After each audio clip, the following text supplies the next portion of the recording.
함께 신앙 고백하겠습니다. 전능하사 천지를 만드신 하나님 아버지를 내가 믿사오며 그 외아들 우리 주 예수 그리스도를 믿사오니 이는 성령으로 잉태하사 동정녀 마리아에게 나시고 본디오 빌라도에게 고난을 받으사 십자가에 못 박혀 죽으시고 장사한 지 사흘 만에 죽은 자 가운데서 다시 살아나시며 하늘에 오르사 전능하신 하나님 우편에 앉아 계시다가 저리로서 산 자와 죽은 자를 심판하러 오시리라. 성령을 믿사오며 거룩한 공회와 성도가 서로 교통하는 것과 죄를 사하여 주시는 것과 몸이 다시 사는 것과 영원히 사는 것을 믿사옵나이다. 아멘. 찬송가 288장 함께 찬송하시겠습니다. 288장입니다.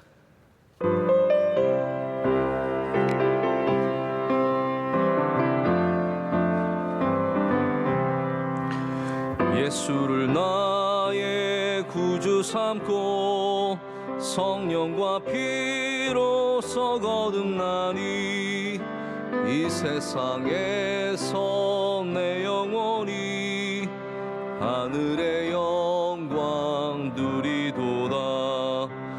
이것이 나의 간증이요 이것이 나의 찬송일세.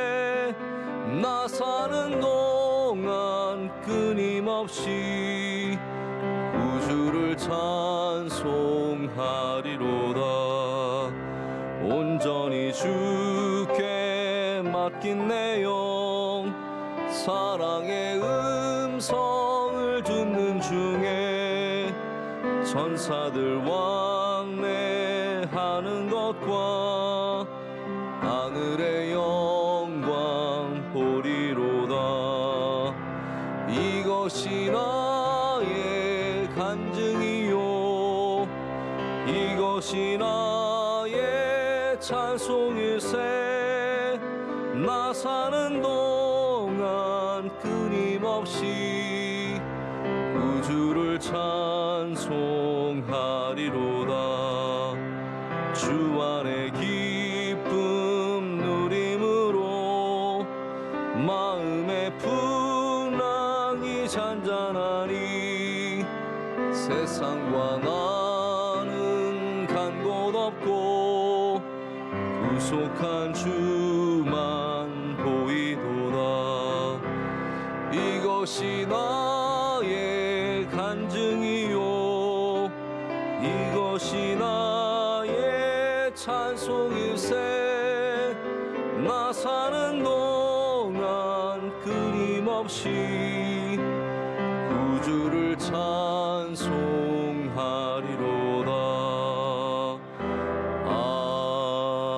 아멘. 하나님께서 오늘 우리에게 주시는 말씀 요한복음 3장 16절 17절의 말씀입니다. 요한복음 3장 16절 17절의 말씀입니다. 우리 두 절의 말씀 우리가 잘 아는 말씀인데요. 이 두 절의 말씀을 함께 한 목소리로 읽겠습니다. 하나님이 세상을 이처럼 사랑하사 독생자를 주셨으니 이는 그를 믿는 자마다 멸망하지 않고 영생을 얻게 하려 하심이라. 하나님이 그 아들을 세상에 보내신 것은 세상을 심판하려 하심이 아니요 그로 말미암아 세상이 구원을 받게 하려 하심이라. 아멘. 하나님의 말씀입니다. 오늘은 좀 평소와는 다르게 말씀을 준비를 했는데요. 우리 교회가 또 우리 그리스도인들이 이 시대의 도전에 어떻게 응답해야 하는지에 대한 고민이고 제가 굉장히 목회적인 고민이고 요즘에 생각하는 부분이라서 어젯밤에 마침 이런 것들을 생각하게 되어서 여러분과 좀 이야기를 나눠보고자 말씀을 준비했습니다. 요즘 우리 젊은 친구들을 우리가 밀레니얼이라고 부릅니다. 2000년도 밀레니얼이라고 해서 젊은 세대들을 좀 다르게 여기죠. 항상 그래 왔습니다. X세대가 있었고 Y세대가 있었고 지금은 Z세대라고도 부르기도 합니다. 이 밀레니얼들은 전 세대에 비해서 굉장히 다른 세계관과 그런 생각들을 갖고 있다고 합니다. 제가 그 정체를 다 아는 건 아니라서 확신을 갖고 말씀을 드릴 수는 없지만 어쨌든 좀 다르대요. 어제도 저희 목사님들 몇 분과 함께 이야기를 나누다가 이런 얘기가 나왔어요. 요즘에 교수님들이 하도 그 학생들이 너무 말이 안 통해서 너무 세대가 다르고 너무 말이 안 통해서 정말 힘들어하는데 어떤 분이 이렇게 설명을 해주셨대요. 김 교수 그렇게 좀 똑바로 알으라고. 당신은 우리가 개발도상국일 때 태어났고 혹은 후진국일 때죠. 요즘 애들은 우리가 선진국일 때 태어난 애들인데 어떻게 세계관이 같겠냐, 생각이 같겠냐, 이게 얼마나 다르겠냐라고 말하는데 좀 일리가 있는 말인 것 같습니다. 제가 한 번은 저희 아버지랑 그런 얘기를 했었거든요. 저는 이제 굉장히 생일이 좀 복잡합니다. 빠른 73년생이라서 저희 때만 해도 이 빠른이라는 게 있거든요. 이해하시는 분들 계시죠? 제가 1월생이라서 학교를 일찍 갔으니까. 근데 그 73년이라는 해가 6.25 끝난 지, 한국전쟁 끝난 지 20년밖에 안 됐을 때예요. 그런데 지금 우리 2002년에 월드컵 지나고 20년이 내년이거든요. 그렇게 생각하면은 저희 세대는 정말 6.25에 지금도 2002년에 그 우리 감흥이 있으시잖아요. 최소한 여기 나오신 분들은 있으시잖아요. 아닌 척하고 계세요. 네.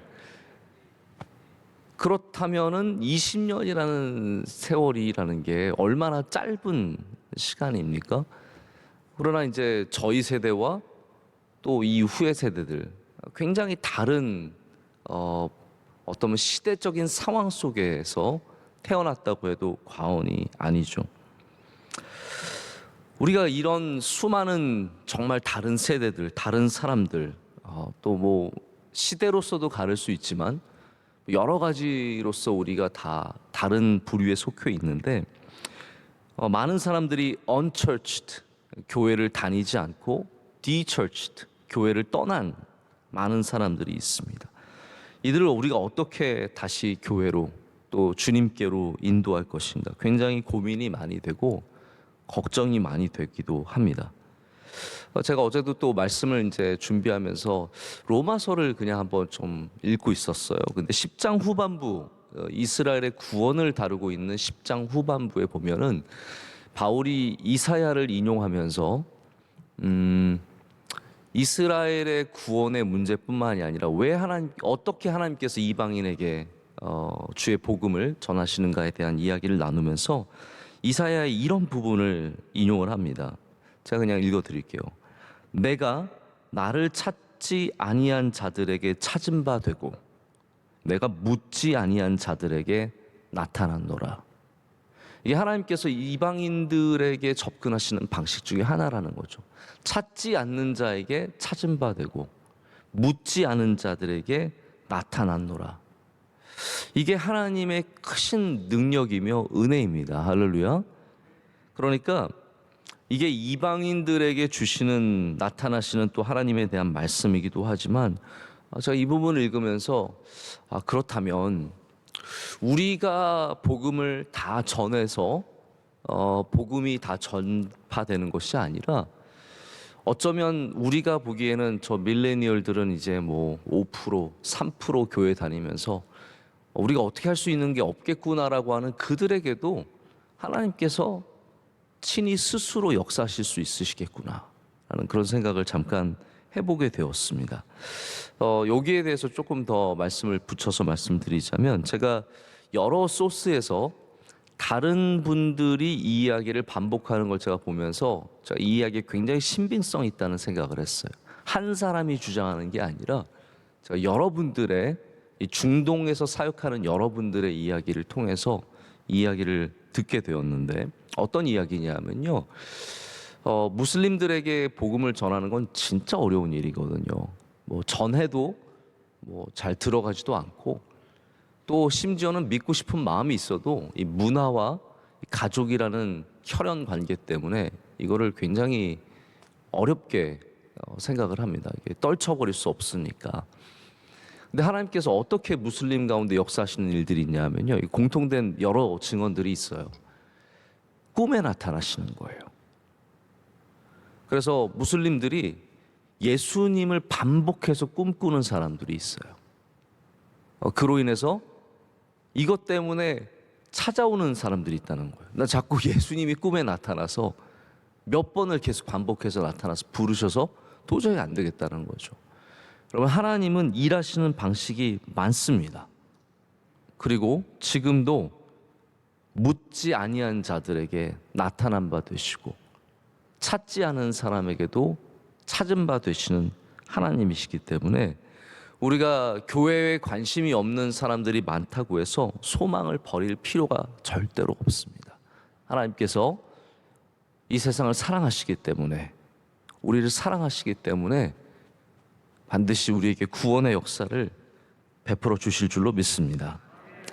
지난 주일에 미움에 대한 제가 말씀을 전했는데요. 교회를 미워하는 사람들이 우리의 적인 것 같지만 제가 또 어떤 미국의 아티클을 보니까 우리가 정말 두려워해야 하는 문제는 미움만이 아니라 교회에 대한 무관심이라고 지적하는 부분이 있었습니다. 무관심. 저는 이 말이 굉장히 의미가 있다고 생각을 합니다. 무관심한 부모님, 여러분 생각해 보세요. 자녀인데 부모님 무관심해요. 부부가 서로 무관심합니다. 자, 요즘에 저도 약간 아내에게 무관심해지는 것 같아서 관심이 없는 건 아닌데 바쁘게 살다 보니까 좀 이렇게 많이 같이 이야기도 못 나누고 그러지 않습니까?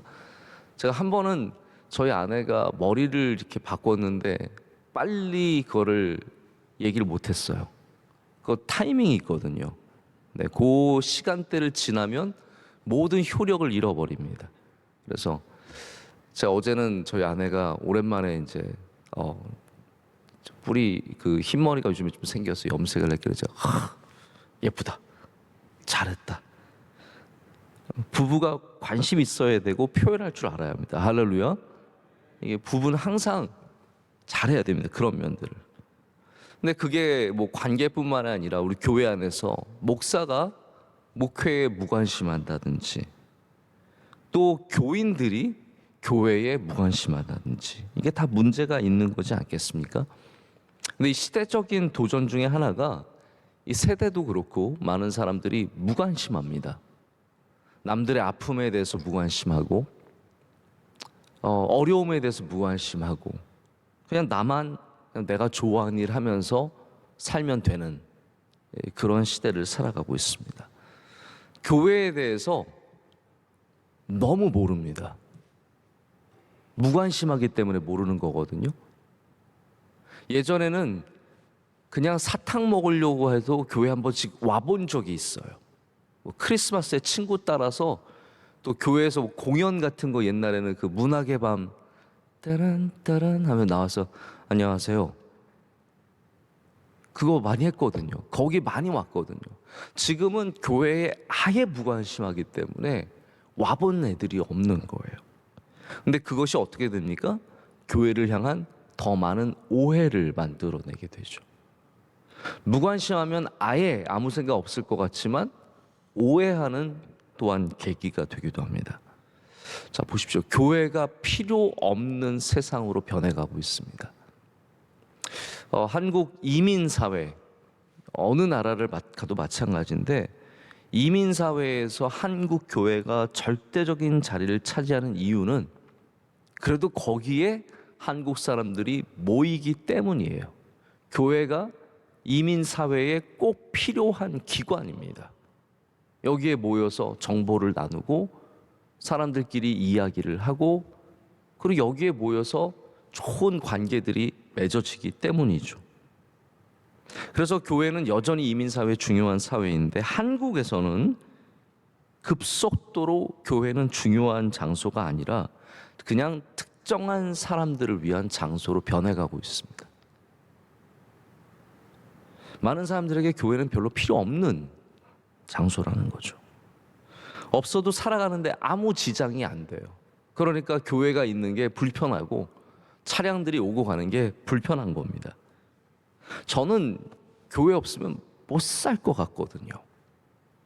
여러분들은 어떠세요? 교회 없이 살 수 있으시겠어요? 저는 교회 없이는 못 살 것 같아요. 그러나 너무나 많은 사람들이 교회 없이 잘 살고 있어요. 우리나라는 원래부터 기독교 국가가 아니지 않습니까? 뿌리가 없으니까 마르기도 쉬운 겁니다. 깊지 않으니까 금방 말라버리는 거죠.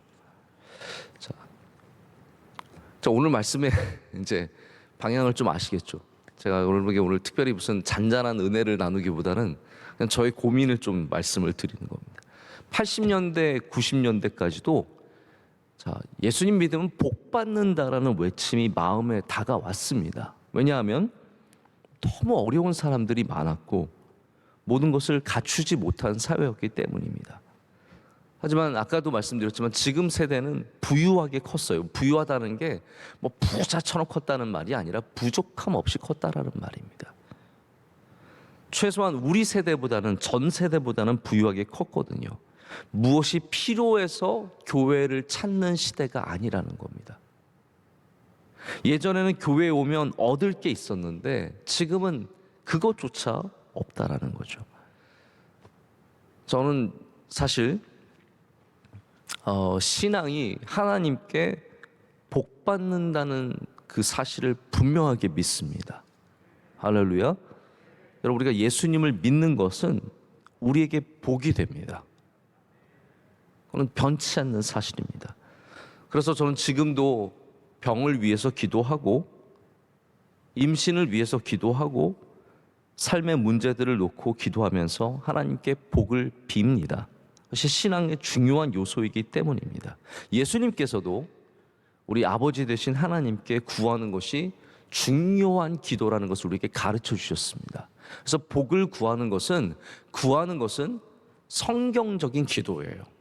거기에 대해서 우리가 전혀 거리낌이 없어야 합니다. 하지만 이제 젊은이들은 단순히 복받기 위해서 예수님 믿으라고 하는 것이 잘 통하지 않는다는 거죠. 예전에는 선물 줘서 교회에 나왔습니다. 지금은 우리 교회가 이번 우리 성경학교에도 보면은 다 택배로 박스를 보내줘서 좋은 거 주고 하지만 그게 막 우와 이건 아니에요. 재밌네, 괜찮네. 거기에 뭐 하나 와가지고 그걸로 교회에 폭 빠지는 아이들은 없습니다. 예전에는 연예인 한 명만 교회 불러가지고 간증해도요 막 인산인해로 왔습니다. 지금은 그런 시대가 아니잖아요. 연예인 초청해서 뭘 간증한다고 해서 사람들이 모이는 시대가 아닙니다. 유튜브 틀면 별의별 연예인들 다 볼 수 있는데 뭐하러 교회까지 나와서 연예인 얘기 들으려고 교회 나옵니까? 그런 거에 목마르지 않는 시대죠. BTS가 오면 모를까? 그런 A++급들이 오지 않는 이상은 별 의미가 없습니다. 그런데 여러분, 본질은 어디 있습니까? 아무리 사람들이 풍요롭고 아무리 사람들이 결여가 없을지라도 사람들은 영원히 삶의 의미를 찾습니다. 사람들은 영원토록 진정한 관계에 목말라 있습니다. 지금도 삶의 의미를 찾지 못하는 수많은 사람들이 쾌락으로 또는 왜곡된 관계를 통해서 또 돈과 명예에 목숨을 걸고 달려듭니다.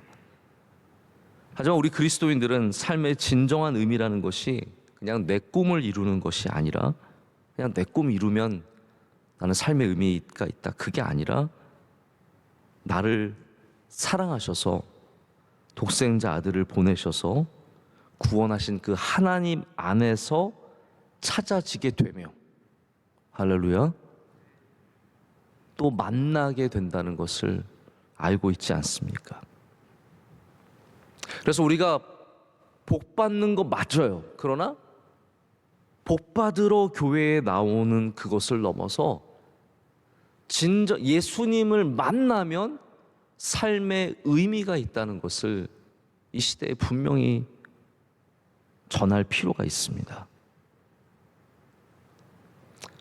예수님을 만나면 삶의 의미가 있다는 말은 시골의 할머니에게도 삶의 의미가 있고, 여기 학교 다니는 중학생들 그 삶에도 의미가 있고, 날마다 쳇바퀴 돌듯이 똑같은 일을 반복하고 똑같이 자고 똑같이 출근하고 똑같이 먹는 그 삶에도 진정한 의미를 찾을 수 있다는 것을 말합니다.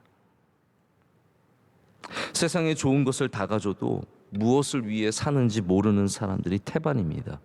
그냥 육신의 본능을 채우는 일들을 하느라 바쁠 뿐입니다. 영혼이 무엇인지 모르고 살아가는, 오늘도 내 육신을 위해 살아가지 영혼을 모르는 거죠. 하지만 교회는 영혼을 만져줄 수 있는 곳이지 않습니까? 어느 세상의 어느 곳이 영혼을 만져주겠습니까? 좀 다른 얘기지만, 우리가 뭐 현대 신학 혹은 자유주의 신학의 시초라고 할 수 있는 여러 사람들이 있지만, 그 중에 하나가 이제 슐라이르 마허라고 하는 사람이죠. 슐라이르 마허는 감정이라고 해서 교회에서 느끼는 감정, 이거 오페라에서 똑같이 느끼면 된다라고 얘기했거든요. 교회에서 느끼는 그 감동, 다른 데서 똑같이 느낄 수 있는데 다른 데서 반복이 가능하다는 거죠. 감정이라는 겁니다. 하지만 저는 그렇게 생각하지 않습니다. 우리 교회 안에서만 줄 수 있는 참된 영혼의 회복이 있습니다. 세상은 그거를 찾고 싶어 하는 거예요. 우리가 아무리 여기에서 화려한 것으로, 아름다운 것으로 얘기해봤자 그게 세상에 별 의미가 없다라는 거예요. 우리 교회가 좋은 교회라고 아무리 강조해봤자 시설로서 혹은 이 안에 있는 유명한 사람들로서 어필할 수 없습니다. 우리가 영혼을 만져줄 때, 예수 그리스도를 참된 복음을 전할 때 정말 이 시대가 다시 주님께로 돌아오는 역사가 시작될 줄로 믿습니다. 이 세상의 이해관계는, 아니 모든 관계가 이해를 따라서 이합집산합니다. 다 흩어졌다, 다 모였다 합니다. 내게 뭔가 되니까, 내게 돈이 되니까, 내게 뭔가 이익이 있으니까 붙게 되는 거죠. 그래서 오늘의 동료가 내일의 적이 되기도 하고, 어제의 적이 오늘의 동료가 되는 일이 흔합니다. 모여서는 하하호호 떠들지만 집에 돌아가서는 허무한 관계들이 얼마나 많이 있습니까? 저도 정말 저의 수천 일을 같이 보낸 친구들이 있죠. 항상 같이 있고, 항상 얘기 나누고, 또 만나고 싶고. 근데 지금 돌아보면 제 곁에 남아있는 사람이 별로 없습니다. 거의 없습니다.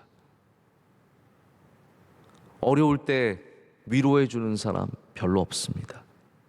친구지만 오히려 욥의 친구들처럼 정죄하고 다 떠나가게 되는 거죠. 멀리 살게 되면 다 모르는 사람처럼 그냥 살아가게 되더라고요. 여러분, 우리는 진정한 관계에 다 목말라 있습니다. 우리의 진정한 친구는 예수 그리스도라고 성경은 말하고 있습니다. 우리에게 진짜 위로가 되고 영원토록 남으실 분은 예수님밖에 없다고 성경은 말합니다. 삭개오와 같은 우리에게 찾아오실 분은 예수님밖에 없고, 가장 비천한 여인을 너를 영원토록 기념할 것이다라고 말한 분은 예수님이십니다. 비린내 가득한 사람들을 가장 먼저 불러주시고 아무도 가까이 하지 않는 나병 환자들을 만져주신 분도 예수님입니다. 여러분, 이 모든 것을 오늘 말씀에는 사랑이라고 하고 있습니다. 할렐루야. 사랑입니다. 이 세상은 결국은 사랑에 다 목말라 있는 겁니다.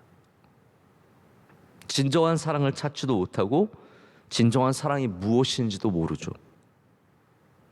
우리가 세상에 정말로 내놓을 수 있는 것이 무엇입니까? 예수 그리스도입니다. 저도 아직 사랑이 무엇인지 잘 모르겠습니다. 이번 3월 달에 우리가 사랑에 대한 말씀으로 특별 새벽 집회를 했는데도 저는 아직까지 사랑이 무엇인지 잘 모르겠습니다. 그러나 분명히 아는 것은 예수님께서 이 땅에 우리를 사랑하셔서 오셨다는 것이죠. 사랑하시기 때문에 죽으셨다라는 겁니다. 사랑하시기 때문에 지금도 우리와 함께 하신다는 겁니다. 이 시대는 모든 걸 풍족하게 누릴지는 몰라도 인간은 본질적으로 영원토록 목적과 관계에서 채움을 얻지 못하면 허무함과 공허함으로 답답함으로 삶을 살아갈 수밖에 없습니다. 말씀을 맺겠습니다. 우리가 먼저, 우리 그리스도인들이 먼저, 우리 명성교회 교인들이 먼저 이 사랑의 예수님을 분명하게 믿고 사랑하고 그분 안에 살아갈 때 교회는 여전히 변치 않고 세상에서 가장 중요한 곳으로, 또 시대가 변해도 가장 매력적인 곳으로, 또 가장 의미 있는 곳으로 이 땅에 서게 될 줄로 믿습니다. 그래서 주님의 복음이 많은 사람들을 구원하는 그 역사를 계속해서 이루어 가기를 간절히 소망해 봅니다. 오늘도 사랑의 예수님과 함께 하시는 저 여러분 되기를 원합니다. 기도하시겠습니다. 하나님 아버지 감사합니다. 예수님 믿기가 참 어려운 시대를 살아가고 있습니다. 세상은 교회에 무관심하고 종교에 무관심하고 예수님에 대해 철저하게 무관심합니다. 하나님 아버지, 그러나 그들은 여전히 목적을 찾고 허무한 관계 속에서 진정한 관계를 찾아 목말라 합니다. 하나님, 이 시대에 우리가 더욱더 우리를 사랑하시는, 우리를 위해서 죽으시고 부활하신 예수 그리스도를 분명하게 믿고 또한 제시할 수 있는 주님의 백성들이 되게 하여 주시옵소서. 하나님, 우리 먼저 우리 삶의 의미를 찾게 하여 주시옵소서. 예수 그리스도 안에서 우리 삶의 의미가 무엇인지를 발견하게 하시고 예수 그리스도 안에서 우리 목말랐던 참된 관계의 만남을 갖게 하여 주시옵소서. 하나님, 오늘도 주님께 나와 기도하고 예배하고 주님을 붙잡는 주의 백성들이 있습니다. 오셔서 찾은 바 되어주시고 나타내심을 보여주셔서 우리 목말라 있는 우리 모두에게 담비와 같은 은혜를 주실 줄로 믿습니다. 모든 심령마다 주의 영이 가득하게 하여 주시옵고 하나님의 영에 감동된 사람들이 되게 하여 주시옵소서. 또 이 예배를 마치고 직장을 향해 나아가고 가정을 돌보고 학교를 가고 많은 일들을 감당합니다. 하나님, 힘 주시고 능력 주셔서 복되게 하여 주시오며 어디를 가든지 형통하게 하여 주시옵소서. 하나님, 많은 주의 백성들 흩어져 있지만 어디에 있든지 주님 사랑하며 예배를 지키며 신앙을 지키며 믿음으로 승리하는 주의 백성들이 다 되게 하여 주시옵소서. 오늘 새벽 예배를 섬기는 주님의 종들이 있습니다. 일일이 기억하여 주시고 우리 기도하신 집사님 기도에 응답하여 주시오며 만복을 그와 그의 가정에 내려 주시옵소서. 이 모든 것을 감사함으로 주님께 아뢰옵고 우리를 사랑하시는 예수님의 이름으로 기도드립니다. 아멘. 하늘에 계신 우리 아버지여, 이름이 거룩히 여김을 받으시오며 나라의 마옵시며 뜻이 하늘에서 이루어진 것 같이 땅에서도 이루어지이다. 오늘날 우리에게 일용할 양식을 주옵시고 우리가 우리에게 죄 지은 자를 사하여 준 것 같이 우리의 죄를 사하여 주옵시고 우리를 시험에 들게 하지 마옵시고 다만 악에서 구하옵소서. 대개 나라와 권세와 영광이 아버지께 영원히 있사옵나이다. 아멘.